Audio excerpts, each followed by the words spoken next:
Would you please state your name and occupation, then state your question? I'm Sakina D'Souza, and I'm a Catholic. I believe Brother Yusuf was a Catholic before. I would like to ask him the simple question. He was brought up like a Catholic, but what made him change?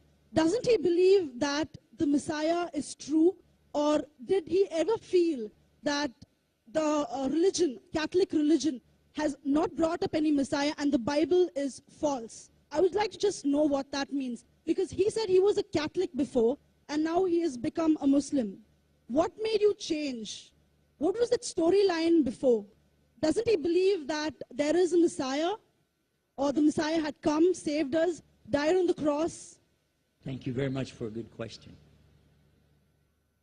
I hate to disappoint you, but I wasn't a Catholic. But I was with a Catholic priest the night that he accepted Islam. And I asked him these questions you asked me. Because after all, I was still a Christian, a preacher in Christianity, and I wanted to know why my best friend, a Catholic priest, had converted. That's a pretty weird thing. A Catholic priest is not like a regular preacher in the Protestant religion. A Catholic priest has given up everything. He's given up his life to be a Catholic priest. When he enters into this realm, he's basically given away everything. He can't have a wife, he can't have children, obviously no grandchildren.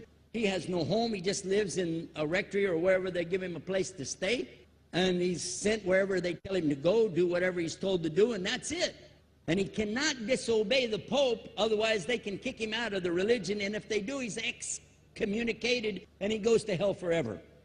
So how would a person like this want to become one of those Muslim terrorists? That's what I wanted to know. He explained in a very few beautiful words something that I came to learn for myself. He said that he was sincerely in the Catholic religion because he believed in God, that he had studied, his degree was in theology, and a part of the teaching that they as priests have is to study Islam. Every priest is forced to study Islam. Now you may not know that, but you can ask your priest and he'll confirm it. And when you study Islam, even when Islam is taught to you by somebody who hates Islam, as long as they don't corrupt it too far, you can still see the truth in Islam. A classical example happened to me just recently when I was in Saudi Arabia. A friend of mine, very old copy of one of the first Qurans ever translated to English by George Sale. George Sale hated Islam, he hated the Muslims, but when he translated the Quran to English, he was true to the text of the words. Although maybe not getting all the meaning, he certainly was true to the text of the words. I was shocked when I read it. Have you seen it? You know what I'm talking about? Amazing. And listen to this. George Bernard Shaw, for instance, is one of many, a long list of people who read this and realized the truth of Islam. When people see the truth of Islam, it can change them if they want to be guided. If they want the truth, it can change them. You might think, I'm a Catholic, I'll never be anything but a Catholic. But I'm going to ask you a question, and I want you to be honest. This is not for you to, start a debate, but just be honest. Was Jesus a Catholic?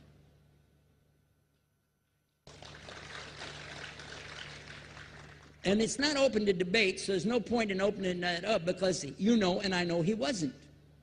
The Catholic Church was in business about 300 years before Jesus was born.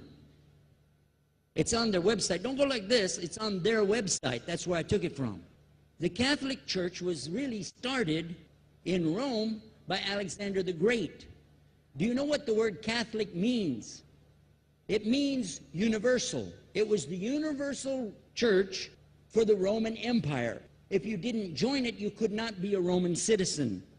And it was opposed to the teachings of Judaism and opposed to the teachings of the early Christians for more than 200 and some years.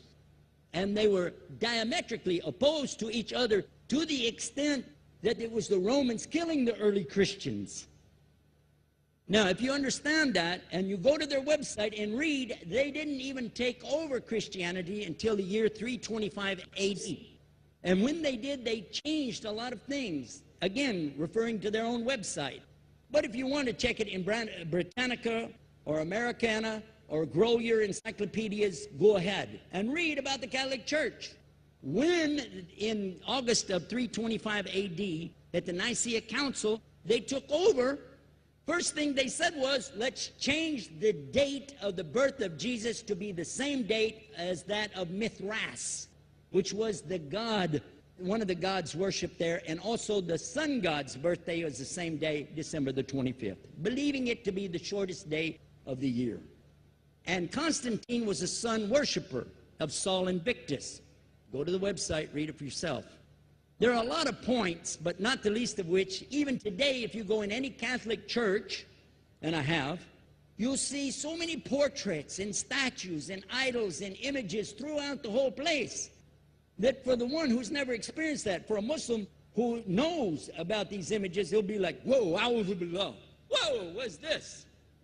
The first time I walked in a Catholic church, I was about 10 years old. I was shocked. I was shocked at the idols and statues everywhere, because in the Protestant religion, we were brought up to believe that the second commandment was just as important as the first commandment. The first commandment in the Bible, in Exodus, is the same as the first commandment in the book of Deuteronomy. It says, I am the Lord your God that brought you out of the land of Egypt in the house of bondage. You know no other God beside me. Beside me there's no other gods. Thou shalt not have any other gods beside me. How many in this room agree with that commandment? Raise your hand. You notice the Muslims are raising their hand, because it means Ashhadu an la ilaha illallah. That's the first commandment for us as well.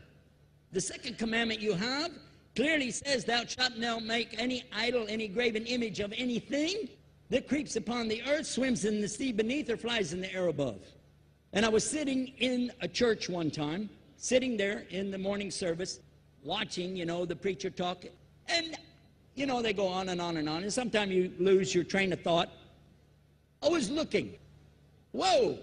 On the front of the podium, there was a fish. A fish. For the symbol, make you fishers of men. They had a fish. I said, whoa. Then I looked up above his head at the big stained glass window, and it had a dove, and he had the olive branch in his mouth. The dove is flying, the bird, I said, whoa. And then I look over here, and there's a cross with a man hanging on it. And I said, wow, they didn't miss a single one. They got them all. Something walking on the earth, something swimming in the sea beneath, something flying in the air above.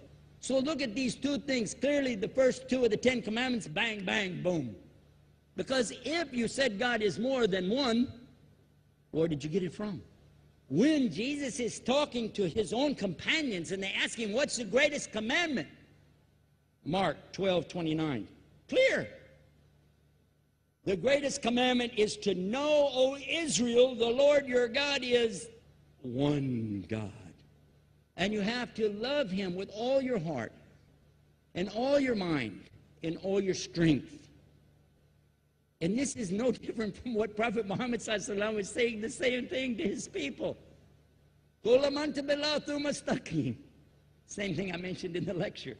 This is certainly for us the same. So what you see is Muslims practicing the commandments, and you see people claiming the commandments but practicing something else. And I have seen more converts from the Catholic Church than any other of the many sects of Christianity, and especially from the nuns, priests, and even an archbishop. And all of them are better than me. They still sacrifice their whole life to get the true message of Islam, not only to you, but to Muslims as well, because we all need to know about it. But thanks for a great question.